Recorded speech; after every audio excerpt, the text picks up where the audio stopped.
Bonjour, chers auditeurs et chers internautes. C'est un plaisir pour moi de partager avec vous autour de la parole de Dieu. Je voudrais réfléchir avec vous autour de cette parole de Jésus qui dit dans Matthieu 28, verset 18, « Tout pouvoir m'a été donné dans le ciel et sur la terre. » Prions afin que l'Esprit de Dieu nous conduise dans ce partage et cette réflexion. Père éternel, que ton Esprit Saint m'inonde pas moi seulement de sa grâce, de son intelligence, mais qu'il touche l'esprit de tous ceux qui nous écouteront, nous enverrons, afin que leur intelligence soit aussi ouverte à ce que tu veux nous dire en cet instant. Je te prie, au nom de Jésus-Christ. Amen. Dans son évangile, Marc raconte une journée de sabbat durant laquelle Jésus se trouva face à un homme possédé dans une synagogue. Après que l'esprit impur eut reconnu la provenance, l'origine, la mission de Jésus, Marc dit que Jésus lui ordonna de libérer l'homme qui l'enchaînait. Aussitôt, il s'exécuta et toute l'assemblée s'étonna du pouvoir de Jésus, car il n'avait jamais assisté à pareille chose.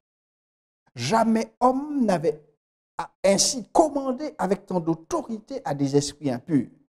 Ce récit se trouve dans l'Évangile selon Marc, au chapitre 1, versets 23 à 27. Je lis. Il se trouvait justement dans leur synagogue un homme, possédé d'un esprit impur qui s'écria, « Pourquoi te mêles-tu de nos affaires, Jésus le Nazaréen? Es-tu venu pour notre perte?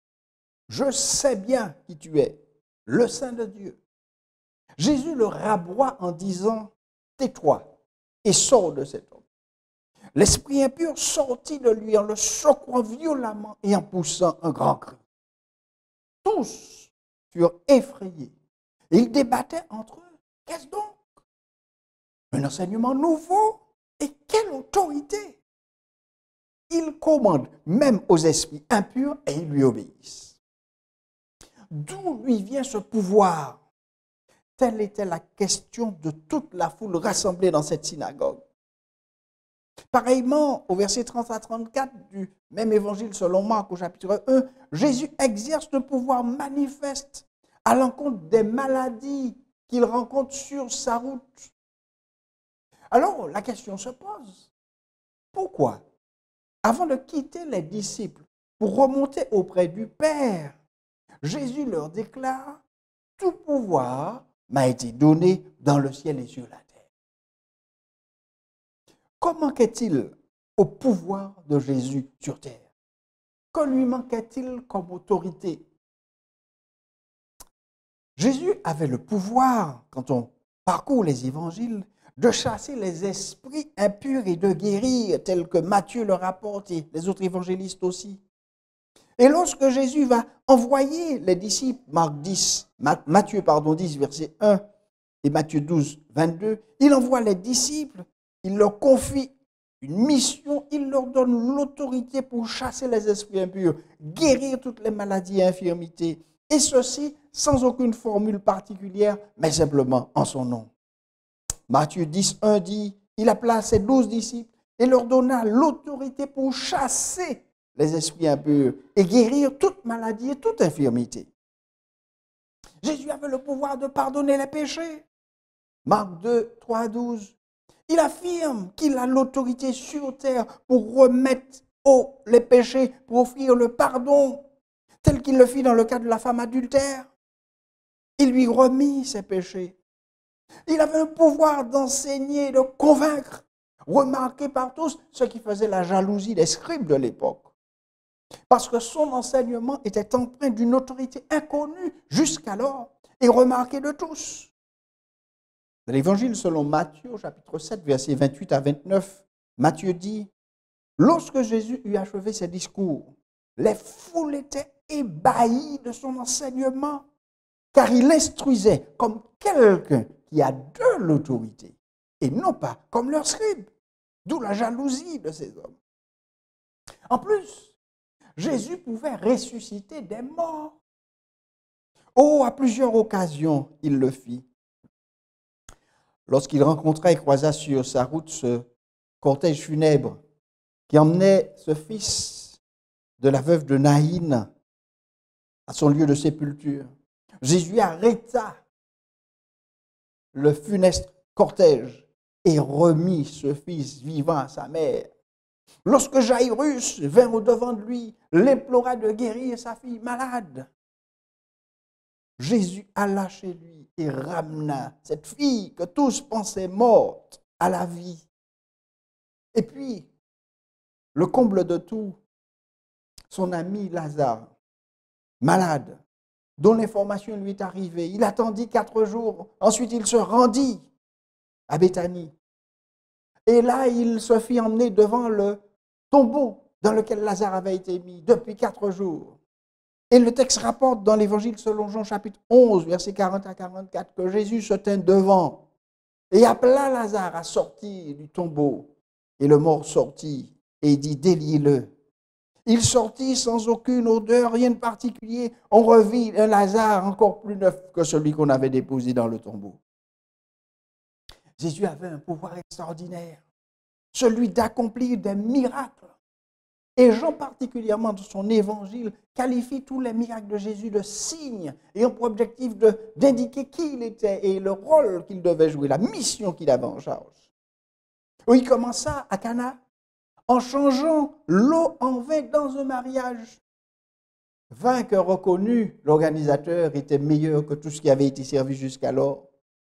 À 2 occasions, Jésus multiplia des pains pour nourrir une foule immense et récupéra les morceaux qui restaient. Oh, à beaucoup d'endroits aujourd'hui, on aimerait avoir Jésus présent pour accomplir de tels miracles, multiplier le pain, la nourriture.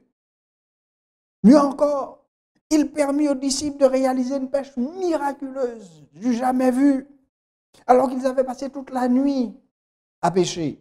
Ils n'avaient rien pris. Et le matin, Jésus les rencontra et leur demanda de jeter leur filet d'un côté précis du bateau, ce qu'ils firent. Et ils ne purent même pas ramener le filet plein de bateaux. Ça se trouve dans l'Évangile selon Luc au chapitre 5 et la deuxième pêche miraculeuse dans l'Évangile selon Jean au chapitre 21. Et puis mieux encore, face à ces événements naturels qui poussent comme les tempêtes sur le lac de Nazareth, de Galilée, Jésus apaisa une tempête en s'adressant simplement au vent et à la mer. Et puis Jésus, il n'a pas seulement surfé sur l'eau, il a marché sur l'eau. Comme nous marchons, comme nous nous déplaçons sur terre.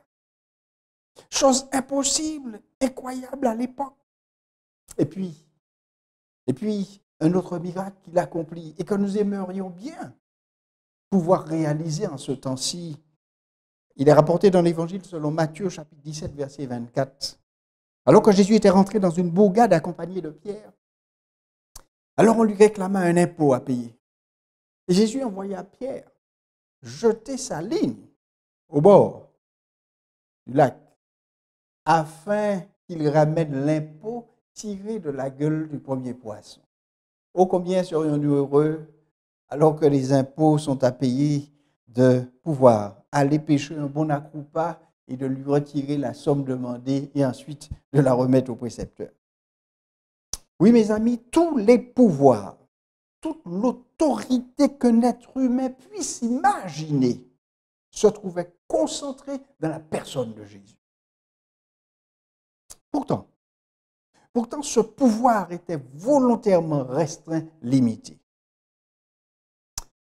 Lorsque Jésus a quitté le ciel pour accomplir la mission de sauver l'homme perdu, Paul nous dit dans Philippiens chapitre 2, versets 6 à 8, qu'il a laissé volontairement, qu'il s'est dépouillé des pouvoirs liés à sa nature divine, il les a déposés entre les mains du Père, puis il s'est rangé au rang de simple homme dans les conditions les plus modestes, endossant la déchéance de milliers d'années dans le seul but de nous sauver, d'offrir à l'humanité la seule chance de salut possible. Mes amis, Jésus a laissé le gouvernement de l'univers avec tout le pouvoir, toute la puissance que cela comportait, pour vivre dans un pouvoir limité. Jésus a laissé la direction de l'armée céleste, le soutien de cette armée. Oui, il pouvait demander au Père leur intervention, mais il ne le faisait pas volontairement, afin de rester en tout un simple homme comme vous et moi. Les anges étaient à son service, comme ils le sont pour vous et moi, mais ils ne pouvaient se contenter que de venir le réconforter. Ils ne pouvaient pas intervenir. Oui, dans la tentation de Jésus, après son baptême, eh bien, les gens viennent le réconforter, mais n'interviennent pas. Jésus ne pouvait rien faire de sa propre initiative. Tout devait venir de l'Esprit de Dieu qui l'animait. Face au tombeau de Lazare, il a glorifié Dieu, qui à travers lui a ramené Lazare à la vie. Jésus recherchait constamment la direction du Père dans des moments de prière et de jeûne qu'il avait régulièrement. Et à la fin de sa mission à Gethsémani, il implora le Père et demanda la force pour aller jusqu'au bout de la mission. Il en avait grandement besoin face aux assauts de Satan. Le pouvoir de Jésus était volontairement limité afin de combattre sur le terrain humain avec les mêmes armes dont nous pouvons disposer et que nous découvrions le secret de la victoire. Matthieu 26, 41, Jésus dit « Veillez et priez afin de ne pas entrer dans l'épreuve. L'esprit est ardent, mais la chair est faible. » Ce secret, Enoch l'avait découvert. Dans Hébreux 11, verset 5, on nous dit qu'il marcha 300 ans de concert avec Dieu et ensuite Dieu l'enleva auprès de lui. Pour retrouver son pouvoir, Jésus dut aller jusqu'à la mort de la croix, précise Paul. Il insiste car cette mort était la plus ignoble. Et jusqu'à ce jour, aucun supplice n'a égalé ni dépassé la crucifixion. Jésus a renoncé à ses pleins pouvoirs pour nous, vous et moi. Mais, après sa résurrection, il va se passer quelque chose d'extraordinaire. Le retour au plein pouvoir. Les amis, la croix n'a pas été seulement l'humiliation suprême. Elle a aussi et surtout été le lieu de la preuve de l'amour de Dieu et du rétablissement de toutes choses, dont le retour au plein pouvoir, à tout le pouvoir dont parle Jésus aux disciples. Après sa résurrection, Jésus est monté au ciel afin de savoir si son sacrifice avait été agréé du Père. L'évangile selon Jean au chapitre 20, verset 17. Jésus dira à Marie-Magdeleine qui était là, qui le découvre après sa résurrection, et lui dit « Cesse-toi de t'accrocher, cesse de t'accrocher à moi, car je ne suis pas encore monté vers le Père. Mais va vers mes frères et dis-leur que je monte vers celui qui est mon Père et votre Père, mon Dieu et votre Dieu. » Et là, Jésus sut que son sacrifice avait été agréé.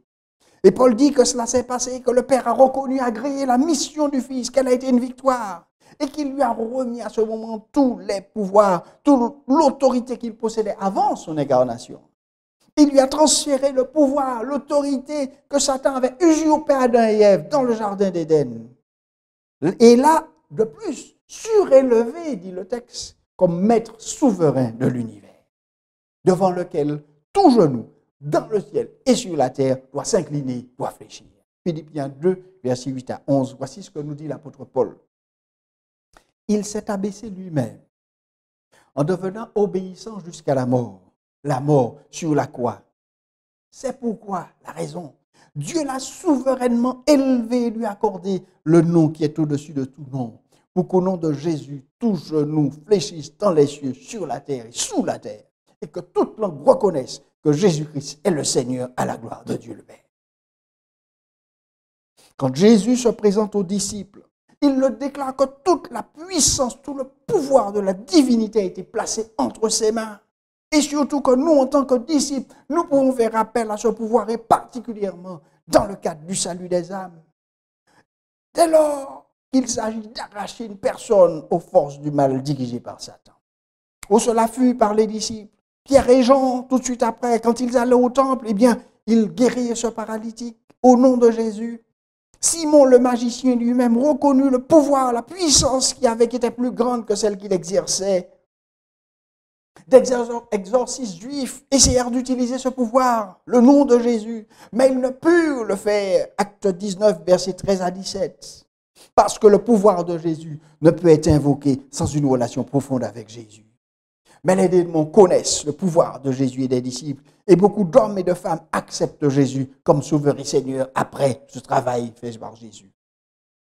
Le pouvoir remis par Jésus est valable dans le ciel, sur la terre. Les anges sont à nouveau à ses ordres et répondent avec empressement à toute demande agréée par Jésus. Pierre est délivré de prison par un ange en réponse aux prières de l'Église. L'Esprit de Jésus dirige les disciples dans leur prédication de la bonne nouvelle. Acte chapitre 16. Jésus a promis que son pouvoir nous accompagnera jusqu'à la fin du monde. Et il sera avec nous jusqu'à son retour. Il tiendra sa promesse envers et contre tout. Dans le livre Service chrétien, à la page 315, Ellen White déclare ceci. En travaillant pour ceux qui se perdent, vous jouirez de la compagnie des anges, des myriades d'êtres célestes sont prêts à collaborer avec vous pour communiquer la lumière que le Seigneur nous a généreusement dispensée afin de préparer un peuple pour la venue du Christ. Tous les anges du ciel sont prêts à collaborer à cette œuvre. Toutes les ressources du ciel sont mises à la disposition de ceux qui s'efforcent de sauver des âmes qui se perdent. Les anges célestes vous aideront à toucher les plus endurcis, les plus indifférents. Quand l'un d'entre eux est ramené à la bergerie, tout le ciel est dans la joie. Les séraphins, les chérubins font vibrer leur harpe d'or. Ils chantent les louanges de Dieu et de l'agneau à cause de leur miséricorde et de leur tendresse à l'égard des enfants des hommes. En conclusion, chers amis, je vous dirais que Jésus est prêt à mettre tout son pouvoir à notre disposition. Et il suffit que nous lui fassions confiance et que nous agissions de concert avec lui. Tout pouvoir est entre ses mains et à notre disposition. Saisissons-le. Le tout est de savoir, en ce qui nous concerne, si nous sommes disposés à rester sous le pouvoir de Jésus. Sommes-nous disposés à solliciter sa puissance en toute occasion, qu'il s'agisse de difficultés quant au sabbat, de difficultés quant à nos enfants, de difficultés quant au travail, de difficultés quant à nos tendances à faire le mal, de difficultés quant à notre foi en lui, de difficultés quant à notre engagement à partager notre foi.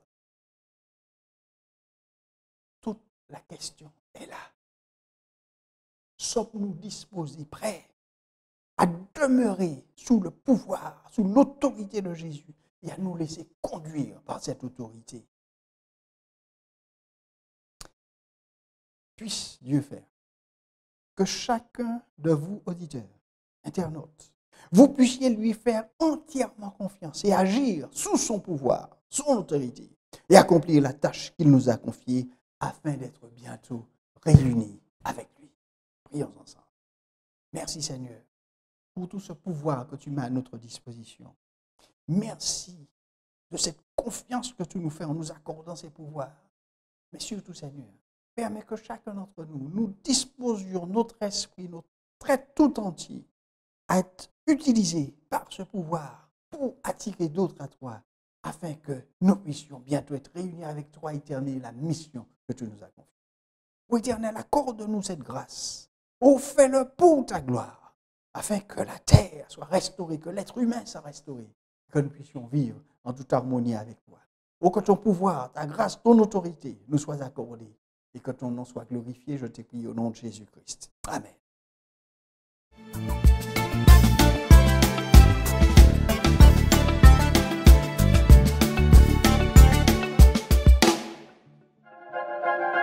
Le monde est confus, agité.